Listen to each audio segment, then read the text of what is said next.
Alrighty, ladies and gentlemen, boys and girls, welcome back to another Genshin Impact lore reading session, I would say. It's been a while since I've done one of these. However, we have now wrapped up the Fontaine Archon Quest Act 5, as well as Furina's story quest, and as per usual, characters that are like deeply ingrained to the overarching lore of Genshin Impact. Archons, Abyss people, Celestia, Conria, etc., etc. I prioritize reading their lore once we get them to Friendship 6 or higher, and we kind of delve into learning anything more about them that the Archon quests or their story quests didn't already give us. And so for today's session, we're going to be reading all of the lore and listening to the dialogue and the updated dialogue all about Furina for this one. And then in the next session, we're going to be doing the same thing for Neuvillette. I had to do both of their story quests, and they also had lore that was locked behind the Archon quest, which is why it's taken me up to this point to read it and just get everything out of the way. And I wanted to do like their story quests and stuff like that. I don't want to be spoiled on reading any of their stuff, so that's why I wanted to prioritize the in-game content first, and then we read everything and figure out like all this extra stuff to talk about. Also, I'm very picky on like the locations that we go to. It was a toss-up between Furina's little throne up here in the Opera Epiclese or like outside of her new house after doing her story quest, but I figured that it was kind of interesting to come up here for her one last time, since the Divine Throne is no longer around, and she has also retired from this position of being up on her like high chair looking down on all the people. And Neuvillette will be doing the same. He is confirmed like the true judge of Fontaine, so we're gonna be gliding down to his throne when it's his time to be exposed for all of his secret lore. But yeah, we're gonna be getting into Furina's lore. She is currently friendship level 7. I'm super excited to get her to 10 ASAP because her name, this is literally her name card, so I'm like really excited to get it to 10 as soon as possible. The Archon quest, I can't say enough good things about it. Absolutely fantastic. Amber Lee Connors did a phenomenal job as both Furina and Focalors, like playing both sides of this character for so long, and like the delivery and just kind of like the reveals of everything, the emotions, the high stakes of everything was just such a great payoff by the end of it. I think the Act 5 Archon quest is the best quest in the game at this point, especially as a mainline Archon quest that majority of players are going to experience. So I'm excited to learn a little bit more about Furina's perspective post Archon, post deityhood, as just a normal everyday human being who has a vision now thanks to Neuvillette, I think. And yeah, let's just see where this takes us. So we have Furina, birthday October 13th, affiliated with the court of Fontaine with a hydrovision. The absolute focus of the stage of judgment until the final applause sounds. All right, here we go.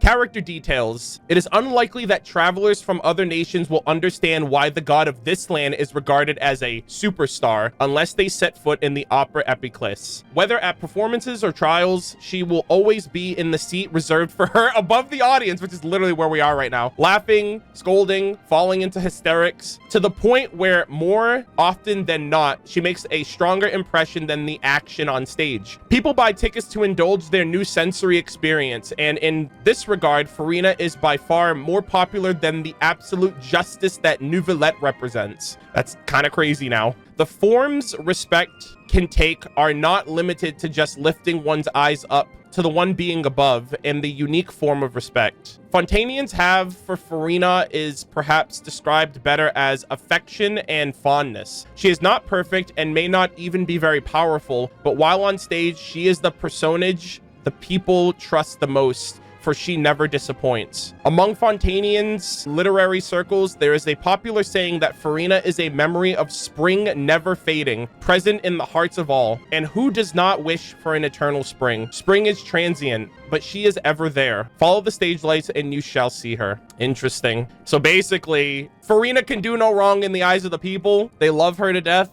She is like the spectacle of the nation. Despite the fact that Neuvillette commands more respect as the Eudix of the nation, people are just like, yeah, that Neuvillette guy's kind of cool, but Furina's where it's at. You know what I mean? So, and that was kind of present during Act 1 when everyone was just constantly putting her on a pedestal, always talking about her, revering her, and just looking forward to just being in the opera house because they knew that she was going to entertain. And looking back on it now, it's kind of crazy how strongly she held on to the people's belief in her as the Archon. Like, she was playing that role flawlessly, even up to the very end when we like debated her and got her into her trial. So she, not only is this a different kind of respect, but she has a different kind of strength. It's not one that's like of bruteness, but like one of, I don't even know what's a better word than will. Like, she has like impermeable perseverance to last as long as she did and not crack. I think that's like the most admirable thing about her post Archon quest. And I said it too, after watching her character demo. I was like, Furina might not be the strongest Archon, she might not be the wisest, but she's definitely the coolest, you know what I mean, from her demo, and the people feel the exact same way. But like, her strength is something that's so different than any Archon we've seen thus far, and yeah, she's great for it.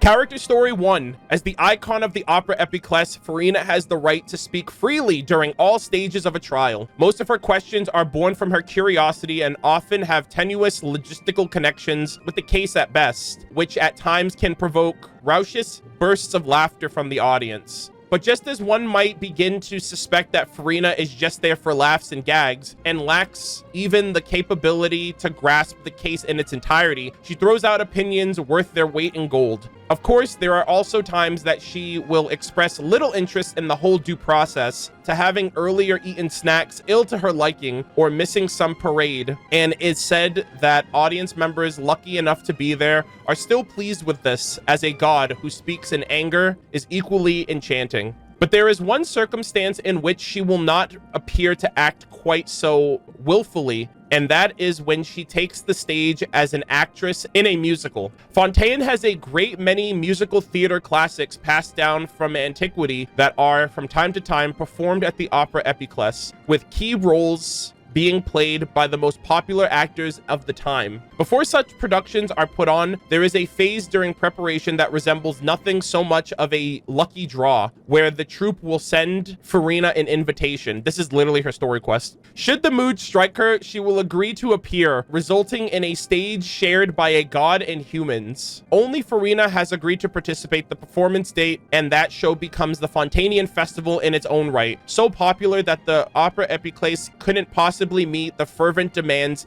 even if they sold nothing but standing tickets and were filled to capacity. And when the music sounds and a god takes the stage, the audience will see not their lovable deity who does as she pleases, but the character in the script. Whether majestic or valiant, conniving or covetous, Furina is a dab hand at playing them all, perfect down to the last gesture, as if she were born to act. I mean, she kind of was. That was her life's mission, right? Just to like put on the best performance. And it is because of her record of wondrous performances that she very much deserves to be called superstar by the people. Even a famous reporter from the Steambird, who had barely squeaked their way backstage, was completely awestruck, such that it was a long while before they remembered the interview questions in their notebook. Lady Furina, may I ask how you were able to attain such great mastery acting as an Archon, though no one has ever seen you practice? Furina's response was proud, albeit uncharacteristically simple. Why? Because I am a god. Next question. Sheesh. She's like, I'm a god. I can do anything I want. Next question. I feel like that would have been Charlotte. Charlotte would have been like super nervous to just get an interview with the Archon and then just gets a quick one-liner. Like, I'm a god. Stop wasting my time. Next question, please. Interesting. So this kind of reminds me, this kind of harkens to how well executed and how kind of in her element she was in her story quest, which was the very same thing, right? She was kind of acting as the director, but then when it came time to find a replacement at the very last minute, she kind of owned that role with little to no prep time, and she kind of nailed it. So yeah. Are you dyslexic? Yes, I am. You would think someone with my disposition would be against reading lore and like reading it out loud at that, but like I retain the information more if I do it like this. All right, Character Story 2. Cases and performances take up a great deal of Furina's time, and even without these two things, she still shows up for all kinds of social activities and dinner parties related to government businesses and diplomacy. Of course, social engagement is usually the limit of her remit, while the real behind-the-scenes work and sometimes even certain important speeches made during these interactions are handled by others. Furina is quite thankful for these proxies. You know what this is? You know what this is literally? This was her story quest yesterday when the traveler was like, oh, that's so easy to write autographs. And then she's like, all right, if they're so easy, how about you do them for me instead? So she's like, she's got other people to do things for her when it comes down to it. Again, that's like ripped right out of her story quest. Furina is quite thankful for these proxies, for she has heard that her life of leisure is a rare privilege in the world where most other gods have an endless parade of duties, large and small, to attend to. She once considered that it might be right to set a godly example, so to speak. And so she attempted to take part in the Palais Mamonia's day-to-day work when she had an excessive amount of free time on her hands. No, don't do this. However, her offers were respectfully yet consistently declined by both humans and Melusine, who insisted that there is no great duties at present that need to be handed over to our god. Though these words did make her glad, of course, after a few attempts, she finally realized how impractical it would be to use the work of the Palais Mamonia to escape her boredom. Damn, she's like, I'm bored, I want to do something, I want to do work. Furina actually has other hobbies known to very few, and that is playing with little animals. Aww. Fontaine's waterscapes are vast and beautiful, as well as blessed with innumerable adorable creatures. For one who always finds herself interacting with humans like Furina, it serves as an excellent change of pace. However, animal habits are inconsistent and unpredictable, and Furina's carefree attitude always seems to rub them the wrong way, as in the if she's not being blasted in the face with hat jellyfish, then she's being pursued to the ends of the oceans by hunters' rays. Kind of wrong way. It can be argued that the underwater world is more primitive and wild than the surface world, considering how little respect the animals here give a god on account of her status alone. Nevertheless, Furina did eventually discover the animals in her ministrations, the sunbathing, beach-loving, horizontal alignment enjoying blubber beasts, cheeky squeezes, belly rubs, and even flipping them over, then over again, gets at most a turn of the head and noiseless protests. You like that? So do I. A few mild miscommunications aside, they have since become the best of friends. All right, let's move on. We move. Character Story 3. Although Furina does tend to give people the impression of one prone to wandering thoughts and only tangential concerns for the rules, she does have strict standards. In certain circumstances anyways, especially before and after performances. Everything must be to her satisfaction, be it the make or color of the props, the timing of the brightening and dimming of the lighting, or the pace and rhythm of the music. As such, sharing the stage with a god is not some shortcut to glory, but one paved with blood, sweat, and tears, to the point where even the stories of the hard-to-impress superstar prima donna, fond of shows and with theatrical swagger to spare, has reached even the lowliest street stalls. Indeed, there was once a famous troupe who won the chance to perform with her and pretended to agree to her exalting demands, only to default to methods that were more accustomed to during real rehearsals and performance preps. The troupe director was confident in this method,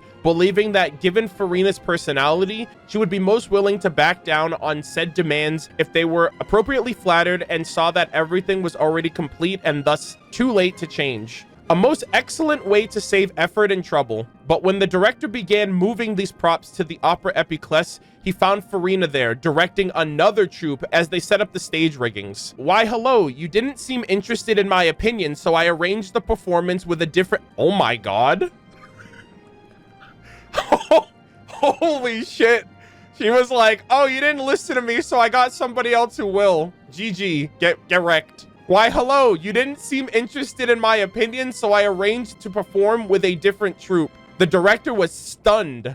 He had planned for Furina to discover the flaws of her view only after setup was complete, but he could already tell that the stage sections had been constructed precisely in accordance with her directions, were significantly superior. Ordinary audience members couldn't necessarily tell, of course, but to professionals, the difference was always in the details, and they were obvious at a glance. Still, this director was unwilling to simply turn back, criticizing Furina for not adhering to the spirit of contractual obligations by not informing them beforehand of her contingency arrangements. Furina would not let this villain cast the first stone, instead scrunching her face into an expression of disbelief. You didn't really think that I'm such a gullible fool, do you? Guards, send them on their way. Damn, Furina's really out here, bro. She's like, you got me fucked up, by the way. Let's make one thing straight, okay? I get the first and last word in the opera house. All right, you either play ball or we'll find someone to play ball. Also, that guy was trying to like, that guy was literally like, oh, you know what? Let's just encroach on her opinions and she'll fold. So like, what did they expect was gonna happen? They're like, wait a minute, contractual obligations and doing everything up to code. You didn't consult me. It's like, I'm not an idiot. So you know what? I approve. Furina gets what Furina wants, okay? That's the moral of the story there, okay? All right, let's move on. Character story 4. Round and round the interminable performance went, the day of the curtain call ever beyond reach. By so long as the prophecy loomed, the tale of this god must go on. Though Fontanians found no real reason to doubt Furina over the years, she knew that the collapse of trust would begin with a single crack. No matter how small, once it appeared, it would be irreversible. And the consequences of being exposed would be to reduce all her long years of work to dust, to allow Fontaine to fall. That was inconsignable. So she did her best to laugh loudly when she should be glad, and weep bitterly when she should grieve, and displayed the divine bearings of an Archon when it was time to show off. All without fail, all without rest. She knew that this was a performance. If she could endure until the danger had passed, she could finally take off her mask and regain the freedom to express her feelings. Yet she slowly began to realize that the godly role she was playing was eating into her. A horrifying doubt began to creep up on her. How should she react when glad, if not to laugh loudly? Perhaps she was once a girl who did not much enjoy laughter. Perhaps she had been the sort to give up on herself at the first sign of difficulty, but such emotions had already slipped away bit by bit. Those in the performing arts often say that one must become the character to play them. From that perspective, Furina's performance as the Hydro Archon has been flawless. Her painstaking perseverance, that is the best way to describe it. Her painstaking perseverance produced the perfect product. But no one has ever spoken of what might transpire once the last light was dimmed. For to them, the stage is fleeting. For one such as Furina, who has acted for far too long, even the paths backstage has faded into dust, buried by the sands of time. God damn, dude. That is a perfect depiction of her 500-year struggle. Once people started casting doubt, no matter how hard she tried, no matter how loud she got, no matter how much she doubled down on her, on her role, people were already convinced that they were right. In her head, her perspective is so different. In her mind, she's like, if they figure me out, they're gonna die, and they don't know that. And it sucks that she had to live her whole life, even up to that final act, that court case. I can't imagine how she was feeling in that moment to know that 500 years of work was potentially going to go to waste, and she couldn't elaborate or explain herself or anything. She really just had to let the chips fall. And what was the craziest moment to me, and I didn't realize it at the time until after Focalors revealed it, her sticking her hand in the primordial water. Did Focalors tell Furina that, or did Focalors tell Neuvillette that? I'm having difficulty remembering who she told that, as long as she plays up being the Archon, she can't die. She told Neuvillette that. Okay, so she had no idea. But even in that moment, she was safeguarded amongst everything. Yeah, she told Neuvillette that. Yeah, so when she did that, I said to myself, I'm like, for her to risk that, that means to not do that was a fate worse than death, which was essentially everyone dying and her being alone. So she risked her life over the alternative. I don't know. I just think as a human being, she wasn't created from the elements. She wasn't a wind spirit or an earth dragon or a strike of thunder and lightning or a part of Irminsul's knowledge and wisdom. She was just a fucking split off from a human that was also a divine being oceanid. You know what I mean? She was just pure human with pure human capabilities. And the fact that she kept it together and didn't, I feel like it would have been so easy for someone like her. But she had an entire nation on her shoulders, which was kind of wild. Yeah, I'll never not be proud after all of that. I know that it was really Focalors' plan, but she believed in herself in a sense, right? She believed in her human self so much. It sucks that she went through all of that, but at the end of the day, especially after her story quest, I think it was worth it. It wasn't without sacrifice, of course, but even with that in mind, I still think it's great that now she gets to live her life. Now the people of Fontaine are saved, and the worst of the worst for Fontaine is behind them. And Neuvillette is the head honcho now. He has his it was great. It was absolving sin, righting the wrongs of the previous Hydro Dragon back to Neuvillette, getting rid of the divine seat and like kind of breaking the chains of this whole Archon Gnosis situation with Celestia, and it costs another Archon. What's crazy to me is that the previous Archon was still around up until the end. So we not only lost the previous Egeria Archon, but we lost the current one too, which is wild. You know, usually like up until this point, it's always been like the previous one is gone and the current one is kind of acting out. But now like there's no Archon here at all. And it's kind of a change of pace. And I'm kind of wondering if Natlin and Snezhnaya are going to shake it up too. I love her. I think this was a great depiction of her backstory and like the entire plan that Focalors set up. Character Story 5. The crisis of original sin was resolved and Fontaine came under a new order. The affected areas have gradually rebuilt and the people held high hopes of the future. Furina was the only one with no place in this new world. She was quick to pack her bags and leave the Palais Mimonia, nor did she return to the Opera Epiclese. She literally found a little house and she makes macaroni and cheese there, okay? Leave her alone. She simply wanted to leave the memories that brought her so much pain as far behind as possible, and she was uninterested in the debates surrounding her. The Hydro Archon's tale was over, as it should be.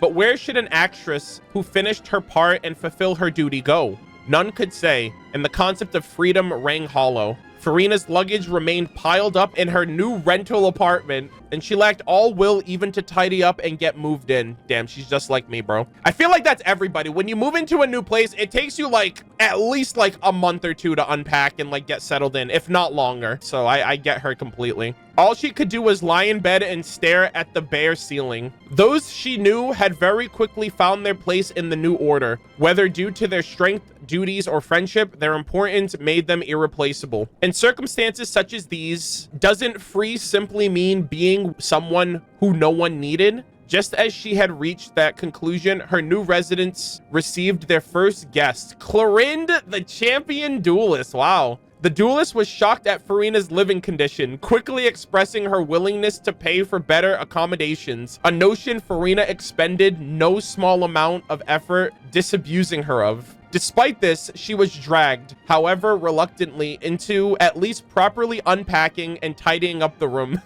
Clorinde was like, you're not gonna live your life like this, okay? You gotta get your shit together. Clorinde then explained that she was here to invite Furina to a gathering. The duelist rarely took part in social events, but this gathering was one of old friends who, as it happened, also knew Furina, and whom Clorinde she had not seen in a while anyways, so she thought she'd extend an invitation. In days past, Furina would certainly have refused. For the greater the intimacy of her association with others, the more difficult it would be to conceal her true identity. The duelist smiled as Furina guiltily lifted her eyes, having seemingly already guessed the latter's feelings, as well as her old reason for snubbing such events. I don't suppose you have any reason to refuse now, do you? Well, I'm not really good at this sort of thing, so, don't you think I'd, you know, be a bit of a wet blanket? That night, Furina finally got to experience what it was like to revel and drink with friends. In truth, she was cautious at first, but was restored to her normal self within 2 cups. Indeed, so much so that at one point, Clorinde had to restrain her from leaping onto the table. For someone as reticent as the duelist, the real Furina's explosiveness was quite the surprise. As for Furina, she would know not where to go, but if nothing else, she now knew that freedom did not mean solitude. Let's fucking go. I need Venti and Furina to go out drinking together. I think that would be so freaking cool. Oh my gosh, she's like 2 cups in, she can't hold her liquor, and she's jumping on tables.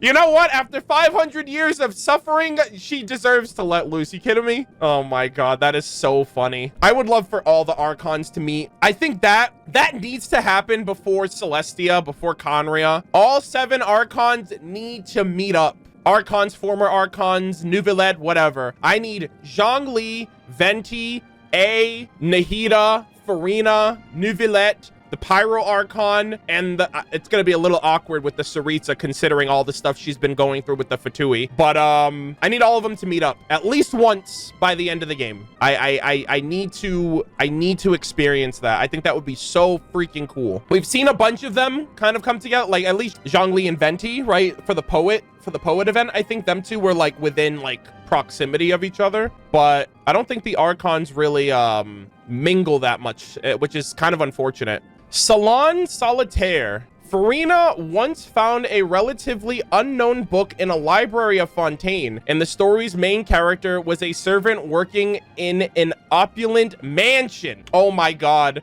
The idealistic young mademoiselle. Oh my god. So is this like how her like entourage came to be? The idealistic young Mademoiselle Craboletta, following a newspaper advertisement, came to a remote manor in the mountains to apply for employment, and despite her clumsiness, became a maid there all the same. This is literally giving Fischl so hard right now. The master of said mansion did not appear often, and though his loquacious surintendant and exquisite-minded gentilhomme managed in his absence, she led a carefree life there. None of the manor's attendants had been in the city for quite a long while, so the maid taught them to sing the latest songs, play the latest tabletop games, and thus the servants grew closer and enjoyed one another's company. There was but one ironclad rule, which was that none shall approach the heavy wooden door that led 3 floors underground, behind which was locked a secret that only the master of the mansion was privy to. Monka W? Though the maid was curious, she treasured her vibrant life there too much to pry. Oh my god. She's like, I don't want to die, so I'm not going down there. Time passed quietly, and one day they were told by the gentilhomme that the master was about to visit, and so the servants hurried together to prepare. The banquet was akin to a festival, and laughter and cheer filled each corner of the mansion, at least until the master was late the second day, and upon investigating, the maid was to discover his already cold corpse. That's not good. The guards narrowed the suspects down to the servants. Oh no. But the maid convinced them the master's death was had something to do with the mansion's secret, at last decided to open the forbidden gate. To her surprise, what awaited her on the other side of the mansion's main hall, upon the central stairs, to which the all too familiar was the surintendant of the house. The words she spoke too were bizarrely known to the maid. Ah, you must be our newest applicant, Craboletta, I believe. Furina was quite dumbfounded when she read that, for the story here recalled similar events in her memories. She admired the happy lives of the maid and the other servants, and the maid's courage in facing down the ancient secrets to defend that life. Later, Furina dreamt of that same mansion. In her dream, she was Craboletta, huffing and puffing as she ran to that door of secrets, and with one deep breath, pushed it open. Behind was a torrent of seawater that drowned the mansion in an instant, dissolving all in its wake. Oh god. Oh god, this is a fucking allegory. The guards, the superintendent of the house, the gentilhomme, and even herself. Furina woke with a start, looking around her to gather her wits, and the rest of the story sprang to her mind unbidened. Craboletta made use of the time loop triggering by opening the door to solve the mystery of the master's death and discover the mansion's secrets, freeing all its inhabitants from the ancient curse. Thank you, Craboletta. She thanked the brave, stalwart girl for giving the tale a happy ending. And as for several vivid figures from the story, they would eventually be given lovely forms that they might be by Furina's side. For some reason, this kind of reminds me of Beauty and the Beast a little bit. I don't know if I'm like on the money with that or if this is just like a random like fairy tale story. Also, yeah, they said Craboletta used the freaking time loop to solve the mysteries of the master's death. Like, bro, is everything literally a samsara in this game? I swear to God. Beauty and the Beast, but it's a murder mystery and there's a time loop. Yeah, exactly. That's my mindset. Because I know that the crab, the seahorse, and the octopus kind of follow and are basically Furina's little crew. They kind of remind me of like Cogsworth and Lumiere and stuff like that. I think it's because of them that I thought of Beauty and the Beast, honestly. All right, and lastly, we have the Vision. If you become human, you can reveal your secret to no one. You will face suffering and loneliness. Is that what you want? By a twist of fate, the musical, The Little Mermaid, the Little Oceanid, which nearly died before it could live, got the chance to be performed and proved a resounding success at the Opera Epiclese. Furina, standing in for the real actress, played the heroine Cleo, who sacrificed herself to guide the fresh water upon which human survival depended back to them. According to the script, she was not to take up the vision that would appear before her as she disappeared, but instead allow it to fall into the ocean depths alone. That's depressing, Jesus. But during the actual performance, a real vision appeared, and it belonged to Furina. Visions are usually objects that appear in response to mankind's most fervent wishes, but this one in particular seemed more like a reward for her past deeds. As Furina grasped it, its reflected radiance seemed to contain her heart, filled once again by this performance. Performing had in the past brought her such pain to the point where she had turned her back on the stage, but she indubitably understood the glory and brilliance of the stage best of all, and could give those who chase that dream on the stage her matchless guidance and support. As to the question of what to do next, which had plagued her for so long, she now had a clear answer: to see this world from the perspective of the audience, to create the greatest performances without stepping on stage.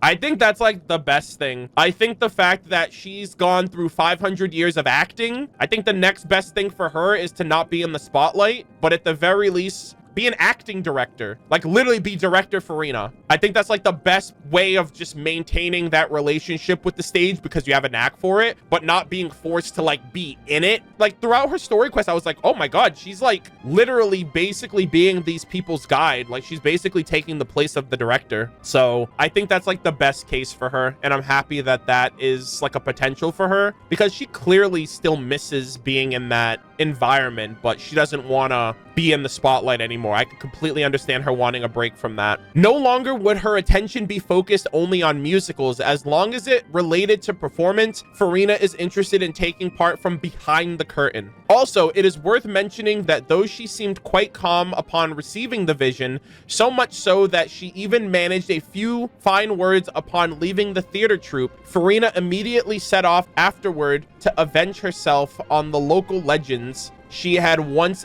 angered by accident. Wait, what? Wait, the local legends? Like the freaking, the super bosses of the region? Which ended quite poorly for her. So she really thought to herself, all right, I should take this hydro vision and go fight these hydro super bosses, both above water and underwater. I'm sure that went well for her. Such a 10-head move. You know what I mean? I guess she's trying her best, chat, right? We can't roast her too hard. Oh my God, that is so funny. She returned home dejected, but not defeated. She spent all night studying her vision and learning about elemental reactions at that, which ended up causing the entire building to flood. Oh my... After what we just went through, that shouldn't have happened. That's too soon. That's too soon, guys. She's flooding the place already? Too soon. And once she had finally cleaned things up together with the salon members, she received a final missive from the apartment manager. No pets allowed in these apartments, not even if they are a gentilhomme or surintendant. Yeah, she's our girl failure, for better and for worse. My God, I love her. I love her to death, man. Okay, so before we read her voiceover, we are actually going to check out the updated voice lines from the Archons on Furina. We're gonna go in order. A bard must be versed in both music and song, but a stage performer requires far more skills than just these. Hey, don't you think we should invite her over to put on a show at the next Windbloom Festival? Huh? You want me to talk about how she saved Fontaine? Well, I mean, she's such a talented artiste, it's no wonder. I wouldn't be surprised even if she'd saved the entire world. Yes! Bruh, Venti, you just manifested. We need another Windbloom. Hopefully we don't have to wait 3 years for it, and Furina needs to be there. I will accept nothing less. Yes, please and thank you. Venti and Furina, that's the perfect opportunity. They can both get shit-faced in the middle of Mondstadt Square. I don't give a damn. I need it to happen. Here we go. She made a contract with her own self to save the nation. True. Strictly adhered to it for over 5 centuries without once wavering, and even fooled the heavenly principles in the end. God damn! I have great respect for approaches to justice that place exacting demands not only on others, but also on the self. True. Though her divinity has vanished, and the throne of the Archon is no more, Furina will go down in Fontaine's history as a god of justice worthy of recognition. True, yo, Furina's still an Archon even if she's not an Archon. Oh my god, Zhongli. Zhongli just like summarized her entire legacy perfectly. I love how he worded that. He basically said, it's one thing to enact justice on others and to put that demand on others, but it's even greater when it's on yourself as well. So like Focalors was like, this is going to affect the heavenly principles, it's going to affect the people of Fontaine, it's going to affect Neuvillette, it's going to affect all of these other things, but it's also going to affect me. That is so good. I love how much respect he puts on Furina. Even though the seed is gone, she will always be revered as a god of justice worthy of recognition, aka put some respect on Furina's name. Raiden A, what do you have to say? Let's see. For 5 centuries, I dueled the Raiden Shogun in my personal realm of consciousness to confirm the steadfastness of my will. Wow. Yet this Furina you speak of, though possessing only a frail human body, committed herself to acting out her part every second of every day for 500 years. Wow. A true battle of the spirit. Her willpower has indeed reached the level of a god. Wow. When you think about it, Raiden A dueled the Shogun for 500 years. But here's the thing. She's a god. Furina went through 500 years of her own conflict as a human being. How is that not like the coolest shit ever? How is that not actually based? I love it. I love the respect. I love the respect all these Archons are putting on her. It's so crazy how insane Furina came. Before we get any further, I actually went back and watched a portion of my Act 1 playthrough yesterday because I was like, okay, Fontaine Archon quest is done. I want to see past Arnold with the mindset of like what I didn't know now. And I go back and I watch it, and I feel like a fucking idiot. Like, first off, I didn't talk shit about Furina or anything. I was just so perplexed. I was like, this is so weird. This is so different. She does not act like any of the other Archons. I'm so intrigued to learn more about her. She's giving Fischl. And like, I'm so impressed by Act 1. And like how her first introduction on the harbor was just such a great performance. Like I was literally being fooled the entire time. And in my head, I'm thinking she knows what she's doing, but I don't know what she's doing in this moment of watching that back. And I just thought it was the coolest shit ever. I was like, bro, she literally did not falter for a second. She didn't care if I was the traveler. She didn't care that I had like done these cool, amazing things. She wasn't looking for a savior. She wasn't like, oh my God, it's the savior. It's the golden haired traveler come to save the day. You know what I mean? Like she was like, this is my performance. Okay. You're just a spectator. Stay out of my lane. And I fucking love her for that. People often say that wisdom isn't about what you know, but knowing what you can change. It is beyond question that the prophecy was carved into ermine so long ago. Yeah. And while it may look like nothing has changed, it also seems like everything has. I think we both know her to be smart enough to turn the fate of the world around. Bruh. Furina is the first character to defy fate that we know of, right? On some Luma fate type shit. Holy moly. Mona is fuming right now. Mona is like, you're telling me that the stars can change? What is this nonsense? Absolute craziness. She is mauling right now. Why are you just standing there with your mouth gaping? You must be stunned and at a loss for words. Understandable. It is I, after all. Fontaine's most beloved star, Furina. I'm on a very tight schedule, so you're lucky to even get an appointment with me. I missed this one. I missed this Furina, honestly. Like, she's playing it up, right? She's playing it up just a smidge. But I love it. I love it so much. Tea parties are a must for the well-mannered. If you'd like to learn the proper etiquette, I'd be happy to teach you. She is him. She is her. Boring. Isn't there anything else more interesting to do? Damn. I'm sorry. I'm sorry that I'm boring you, Furina. Being too popular can be such a hassle. Who knew the people would adore me so much? Yeah, I know, right? It's hard out here being a popular content creator / public celebrity. She's just like me for real, chat. It's pouring out here. Oh, wait, the water levels aren't rising, are they? Oh my god. Stop! Stop! We're past this, okay? Good lord, this is not nice. She can't even enjoy the goddamn rain without PTSD. Nuvalette, are you trolling right now, my guy? You're literally the Hydro Dragon. Stop crying. Wow, this would be the perfect location for shooting a film. Ooh, Dragon Spine? The sun feels almost as hot as those studio lights I'm in front of all the time. Good thing there can only be one sun. Nice. Listen, there is a disturbing growling in the wind. That's the sound of a long-forgotten sea monster having a nightmare. What? Why is it having a nightmare? I don't know.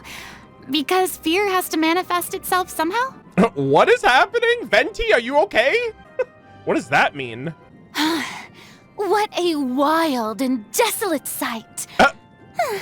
Allow me to grant you the blessing of water. In the desert? Good morning. Oh, must I really get up this early? Yeah. Just let me sleep a little longer.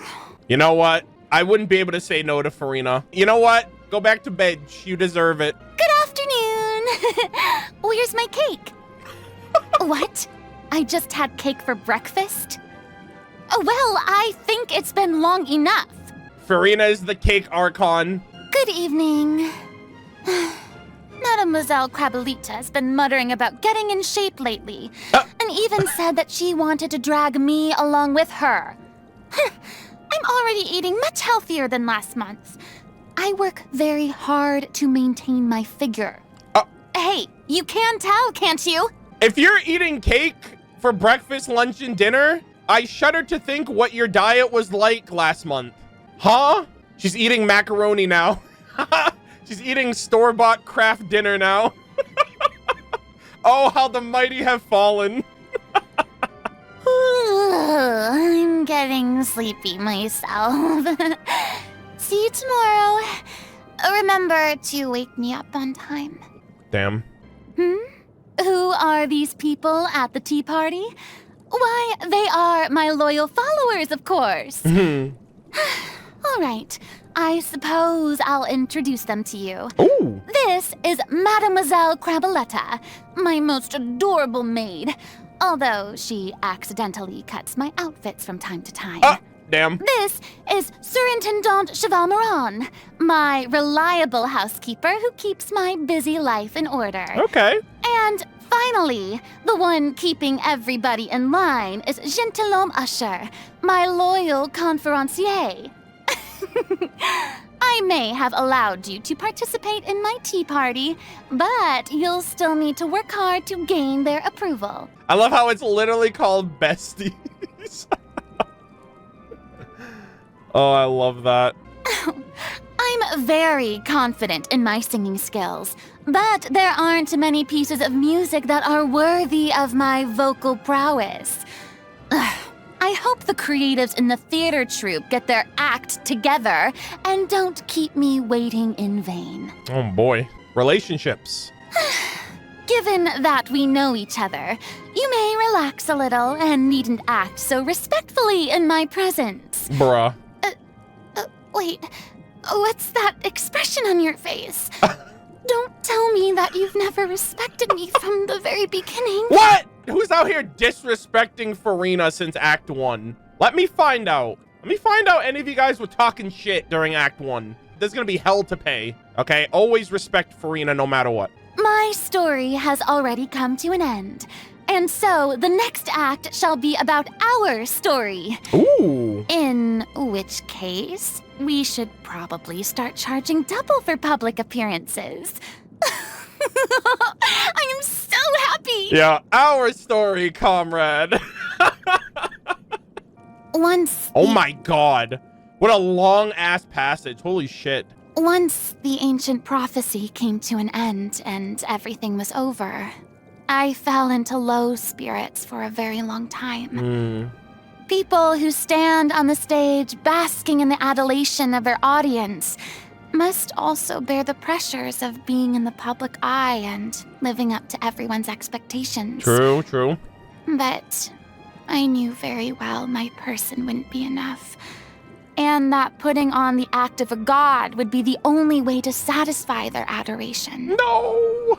And at the end of the day, all I ever experienced was loneliness. No! So, there came a point when I loathed the very thought of acting and locked myself in my room.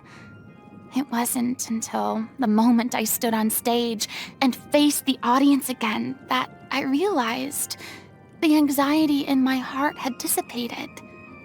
The reason I can now stand before the crowd's watchful gaze is perhaps because I have finally started to act as myself.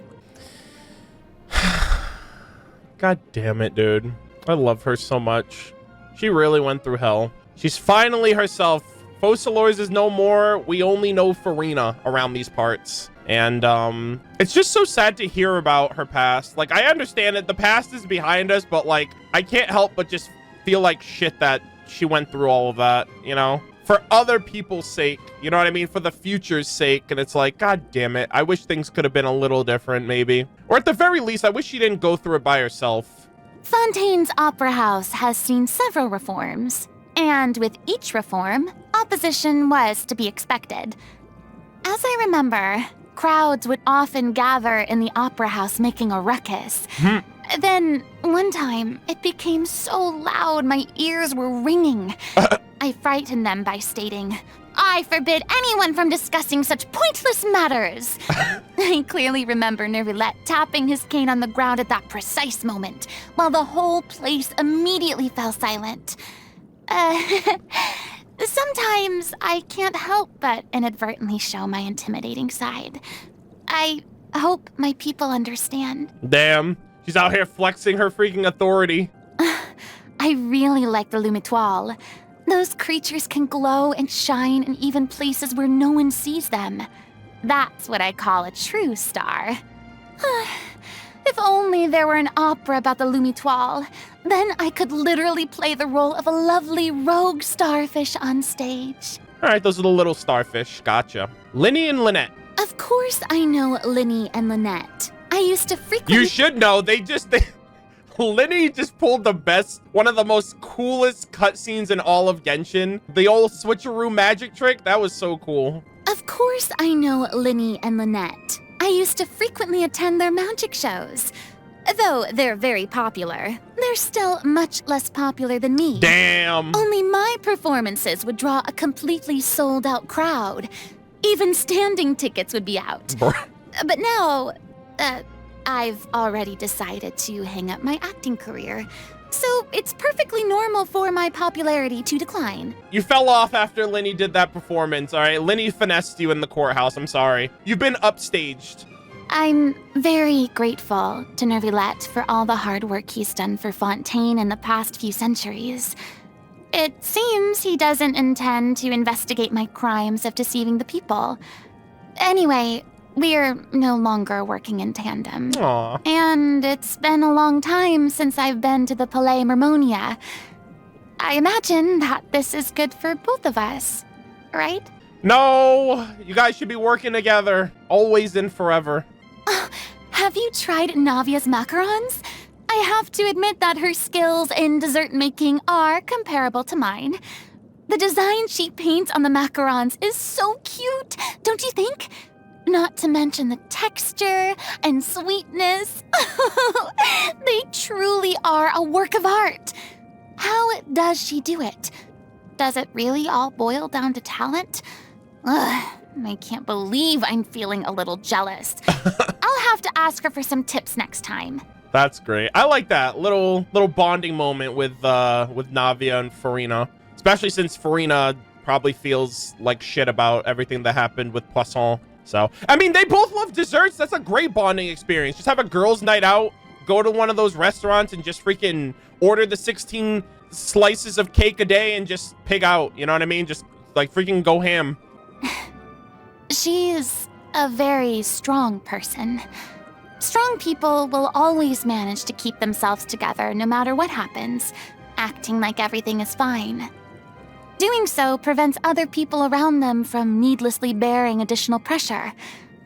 I saw the duel between Callus and Chlorand. Oh. And I can say that in this respect, Navia is becoming more and more like her father. That's cool. That's such a nice thing to say. Navia is becoming like, Navia is like so solidified at this point. She's come a long, long way from when we first got introduced to her, right? From her dad to Melus and Silver. And she's going to have a story quest too. I'm really excited to see what they do with her character moving forward. The knave? Who's that? Damn. Oh, died already. Forgotten about her. Keeping such a terrible figure like her in your mind will only give you nightmares. Damn. Sign me up then. I'm about to have the craziest of nightmares, chat. When is the knave going to the banner? I've often seen Charlotte busily running back and forth lately. She still seems to be hoping to arrange an exclusive interview with me. No matter how many times I refuse, she still hasn't given up. Yep, that's just Charlotte. To be honest, her persistence made me angry at first. But then she told me with a resolute look in her eyes that she wanted to let people understand the real Furina, and that she believed people would understand my troubles. I don't know how to respond to her kind intentions. I suppose she might be right, but I'm just not ready yet. Aww. Charlotte is so real, dude. The world needs more Charlottes out there, I swear to God. I really like this moment here. The world needs to know the real Furina, and there's no one better to do that story justice than Charlotte. I'm glad they came out together. I haven't communicated with him much, but Nervilette claims he's trustworthy. So I suppose he must be a good person. Mm-hmm. Oh, come to think of it, I've received some tea from Risley before, and it was exquisite. God damn it! I hate it here. I hate it, chat. I hate it. I'm done. Thanks for coming to the stream. I'm done. I'm ending it all here. You know what was really funny? I was going to say that her and Risley, because I didn't know she was going to mention the tea. I didn't see it from the quick skim that I did. I was like, oh, you know what? Tea would probably go really well with dessert. And then she beat me to it. Good Lord. Risley, you need to stop. I'm actually kind of concerned for this man. As I remember, Chlorand isn't very talkative, but she has stood by me and protected me on several occasions, so I trust her very much. I do miss her ever so slightly. Aww. But I don't have any real reason to see her now. Oh, right! I should invite her to my next tea party! Risley, what have you done? Oh, man. You know what? Have your tea and crumpets, okay? Have your girls' night out. Yeah, Clorinde, she's great. She's like the first person that had like the housewarming reception with Furina after she got her new place. I like that. I like how Furina's just like becoming friends with the characters that we all know about, so I'm happy about that. You're interested in hearing about me? Always. I suppose there's no helping that. After all, I was once the biggest celebrity of all Fontaine. Every day, countless journalists would come flocking around me, trying to get the inside scoop on my personal life. So I have loads of experience rejecting them. Of course, I don't intend to use this experience on you. With the right delicacies, I might be willing to exchange some of my secrets. Let's fucking go! Hell yeah, dude. Someone recently recommended me to try surfing, so I went and gave it a shot. No shot! Keeping balance on the rolling waves was a little tricky at first, What? but I managed to get the hang of it pretty quickly. Maybe I'm just a natural surfer. Anyway, feeling the wind and waves up close and riding along the horizon was rather amazing. You should give it a try. No shot. What? I need Furina surfing fan art yesterday. Venti using his animal powers to kick up the wind, and then Furina just freaking going ham, like just freaking surfing. That is so awesome that she's not like this timid, like little girl that can't go out until she's like, yo, let's freaking surfs up, dude. I love that. If you have... Golden apple with Venti? Oh my God, that would be so goated. If you have time, could you tell me more about your journey?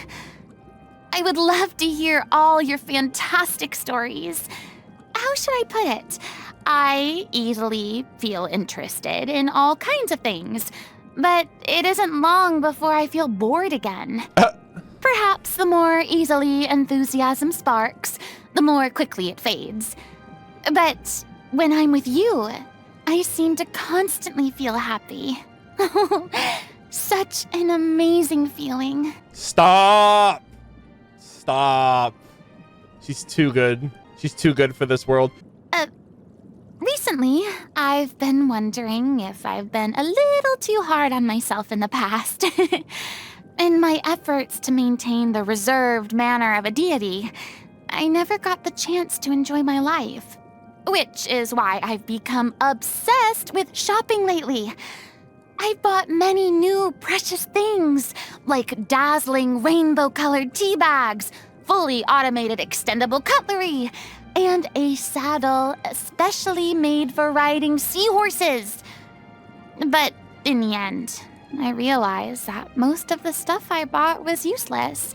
So I sent them all to the troupe to be used as props in performances. Strange. Before I bought those things, I was certain they would all be of good use to me. Oh my God. People love talking about the past and often regret the beautiful things that have now faded into history. They also love to talk about the future, as if they're willing to sacrifice everything for an uncertain tomorrow.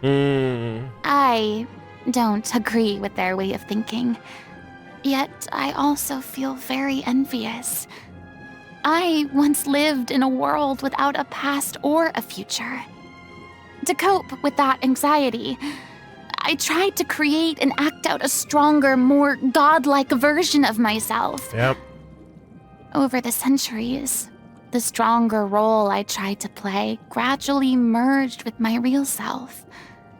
Even I can't separate the two now. Damn. But perhaps there's no need to distinguish them. Experiences of the past have formed who I am now. Yes. And that flawed performance has also become the most important part of me. That is true. That suffering she went through is so important for who she is now. It's like, man, I wish she just never went through that. But at the same time, I'm denying who she is then. I love her. I love her so much. She's great. The Queen's Crown still doesn't have a sequel yet? Pity. A classic like that, where justice overcomes evil, never gets old. True. What sauce should I pick for my macaroni tonight? No one complains about exquisite confectionaries, but it'll take a lot of effort to make some that I like. Listen carefully. Desserts are like operas. Everything from choosing the characters to imagining the setting requires a lot of effort in order to make the final performance a hit. All right, you could just say you like sweets too, you know? It ain't that hard. Least favorite. Simply put, I detest most of those creative dishes. I have tasted many wonderful dishes throughout the years, which did nothing but leave me with some moments that I never want to look back on. Was that a diss on Shang Ling right there? I don't know how I feel about that, chat. What do you mean you don't want slime condensate with your freaking macaroni? I'm really not accustomed to using a vision. Oh, why don't you teach me? I nearly forgot. You've never used a vision either. I mean, how hard can it be, right? The strength gained through my own hard work is truly fulfilling.